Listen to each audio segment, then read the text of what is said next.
Hold on tight, this is the most extreme Mini ever.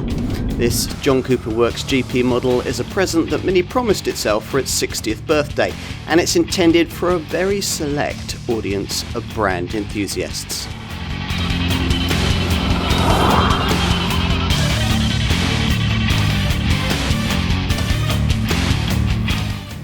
If you know your fast Minis, this is one to savour. Welcome to the third generation Mini John Cooper Works GP, the fastest car the brand has ever made. John Cooper would have loved this, a car that's bold, irreverent and politically incorrect. The kind of tonic we all need just right now. The idea of an uber-fast version of the already rather quick mini-hatch John Cooper Works three-door shopping rocket is nothing new. The very first JCW GP model was launched in 2006 with a supercharged 1.6 litre engine offering 218 horsepower. 6 years later, a second generation JCW GP was made available for an equally limited production run with a turbocharged 1.6, also putting out 218 horsepower. Both these variants signalled the impending end of that generation Mini Hatch's production run, as did this F56 series third generation JCW GP model at its launch in early 2020. Only 3,000 will be made, with just 575 of those reserved for UK customers. And I'm going to test one of them.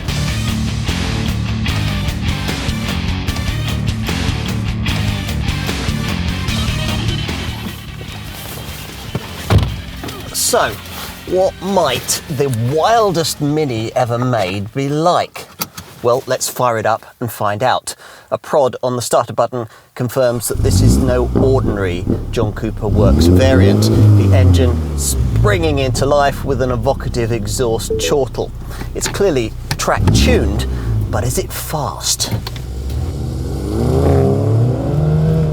Well, no Mini has ever been faster. The 62 mph sprint dispatched in just 5.2 seconds, though you'd hope for that given that this is the largest, most powerful engine ever shoehorned beneath the clamshell bonnet of a Mini hatch. Unlike the 1.6 litre units used in the previous two Mini GP models, this one's 2 litres in size, offering a 306 horsepower output. It's the B48 series turbo 4-cylinder unit that already features in 4 existing B&W Group models, 2 of them Minis, JCW versions of the Clubman and the Countryman. The other pair are B&Ws, the M135i hatch and the 4-door M235i Grand Coupe. What all of these cousins to this Mini have in common is a 4-wheel drive system to transmit this pokey power plant's prodigious 450 Newton-metre torque figure to the tarmac, which the engineers didn't want to fit here because of the extra 80 kilograms of weight it would add. After a wild drive in this defiantly front-driven Mini, you understand why all those other models needed that on-demand X-Drive system. Stamp on the throttle from rest, or even in the mid-range, and the front will scrabble desperately for traction and sometimes even orientation. Yet at the same time, you feel that this is all somehow an integral part of the extreme fairground ride this Uber Mini wants to take you on.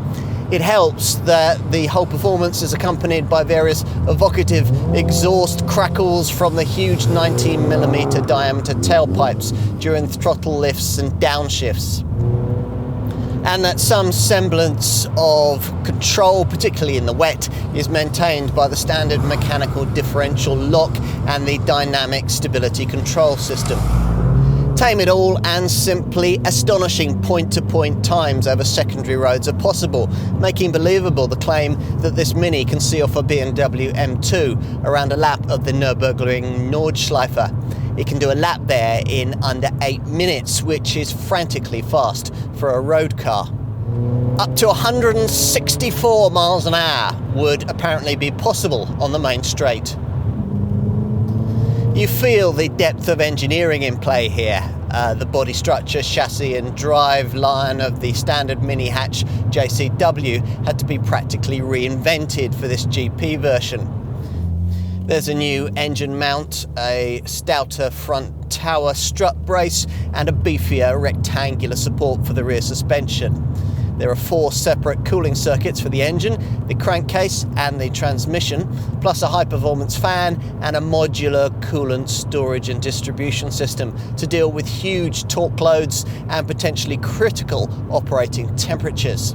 The brakes are brilliant too, with 360mm discs gripped by 4 piston calipers at the front and 330mm discs with single piston floating calipers at the back.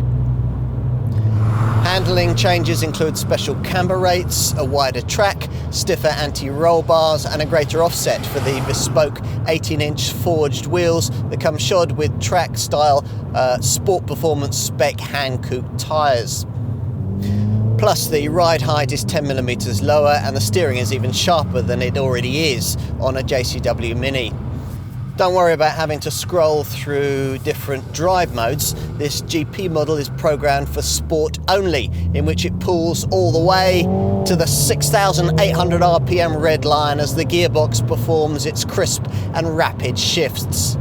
There is a GP mode, but basically this doesn't do much more than turn the stability system off, which given the power output here would probably be unwise on public roads. I mentioned the transmission, it's auto only, which might be a source of some disappointment to the kind of people this Extreme Mini is aimed at. The brand doesn't actually have a stick shifter that could cope with the enormous momentum of this Turbo 4 engine. This ZF Auto unit has the same gear settings and final drive ratio as it does on an ordinary JCW, and paddle shifters, of course, gorgeously tactile, as you'd want in such a driver-focused performance car.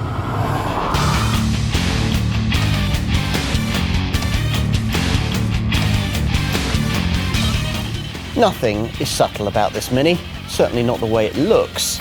Has the brand ever produced anything with more radical racetrack presence? It's doubtful.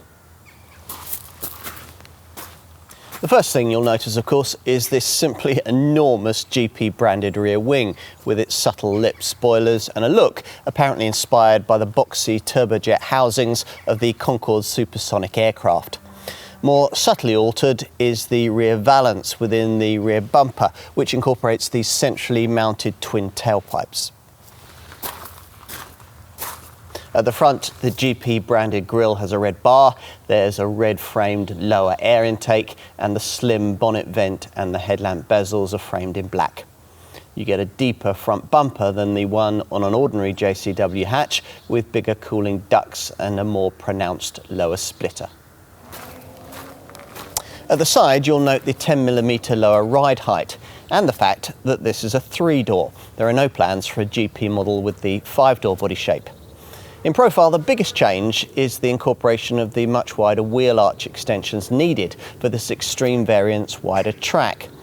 Now, these extensions aren't the car's most stylish feature, but they're apparently fashioned from the same carbon fibre used in construction of BMW's i3. They carry the car's individual build number. This, as you can see, is car number 25. And they house 8-inch wide, 18-inch forged 4-spoke lightweight rims with red GP centre badges. They're also very good for collecting gravel and dirt. What else? Well, the interplay between this narrowing window area and the rising shoulder line traces a wedge shape that gives the impression of acceleration even when the car is stationary. You get lower red striping on the doors, and this exterior paint finish, you have to have this racing grey metallic shade, alternates between light grey and blue violet, creating a powerful sense of depth, while the roof and mirror caps are finished in a copper coloured shade of melting silver. Inside, it's all equally focused. There's these 2 brilliantly supportive front sports bucket seats trimmed in Dinamica and leather and fitted with red seat belts. They position you perfectly in front of the grippy 3-spoke race spec GP walk napper wheel, which features a race style 12 o'clock top marker and GP branded steering wheel gearshift paddles manufactured using 3D printing. Otherwise, the cockpit's pretty similar to that of a standard JCW hatch, apart from the adoption of this freestanding GP digital display instrument cluster. Otherwise, it's not very much different to that ordinary JCW model, apart from a few minor trimming changes, carbon style additions and GP branded door entry strips and floor mats. There's also a bespoke build number on the fascia panel ahead of the front passenger, along with an anthracite headliner. The central infotainment screen, which has a special GP screen on startup, is only 6.5 inches in size as standard, but you're probably going to want to upgrade to the optional GP Touring Pack, which gets you this larger 8.8-inch display, complete with navigation and various mini connected services. It incorporates various vehicle functions too, including a sport display showing power and torque outputs. Even the consumption displays are on a racetrack graphic. As usual with a mini hatch, storage space is at a bit of a premium.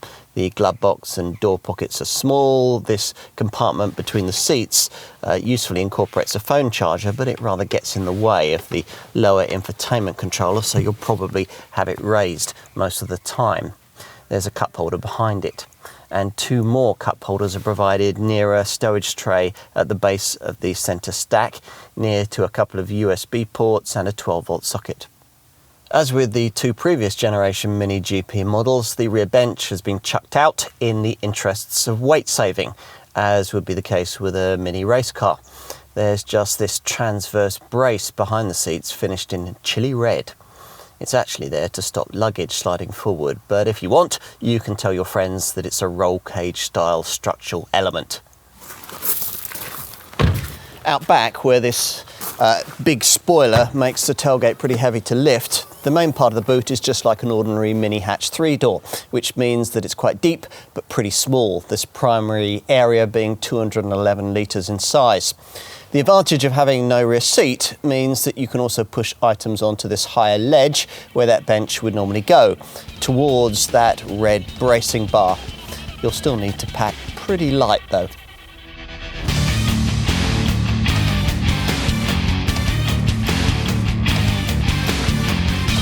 If you're fortunate enough to get a place on the waiting list for this car, you'll be asked for £35,345, but you'll probably want a version of it with the optional GP Touring Pack fitted, which will add another £2,000 to that total.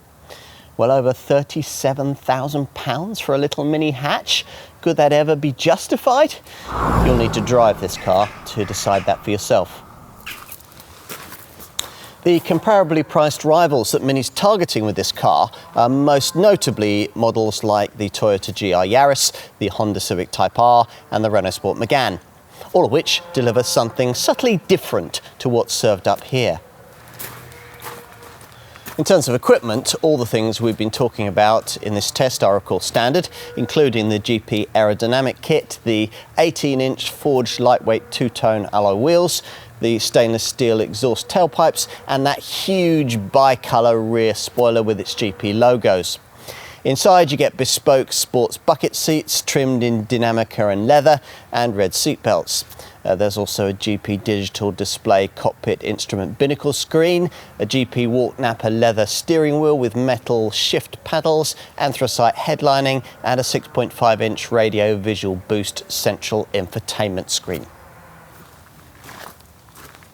That GP Touring Pack adds seat heating, dual zone automatic air conditioning and most notably the Navigation Plus Pack, which gives you a larger 8.8-inch centre infotainment screen incorporating navigation, Apple CarPlay smartphone mirroring but not Android Auto, the Mini Connected Media Package, a Mini Visual Boost DAB radio, enhanced Bluetooth, various remote services, an online search with weather info feature, real-time traffic information, and Mini's concierge service, which can answer journeying questions from a call centre as you drive. Plus there's the Mini Connected XL package with additional features that include Amazon Alexa voice control.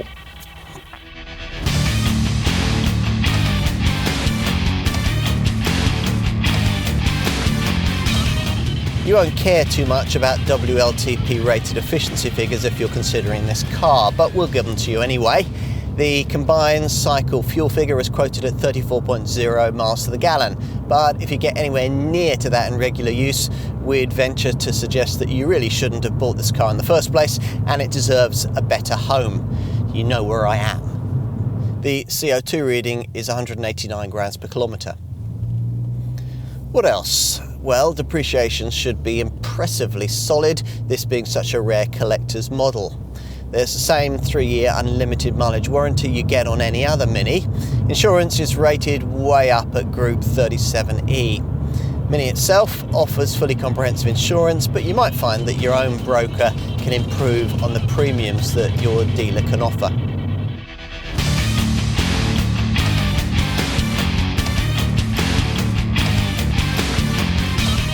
Want an uber fast hot hatch you could use every day? There are much better choices than this one. Most of them will have 2 extra doors and will ride better. Toyota's GR Yaris has the all-wheel drive and the manual gearbox that this Mini lacks, and a Honda Civic Type R in its more restrained Sportline form will attract less disapproving stares in the car park. On top of that, almost all the things a modern hot hatch isn't supposed to do are startlingly evident in this one. You fight with the steering and battle with torque steer under heavy acceleration. There's waywardness at speed, which requires your full attention, and the ride acquaints you with every tarmac tear. So why do I still want one of these? Because in almost completely dialing out all of these things, as most competitors have, you also lose something. The raw venom this Mini has, and the challenge you feel from trying to master it. This car's extreme, it's addictive, and there's nothing quite like it.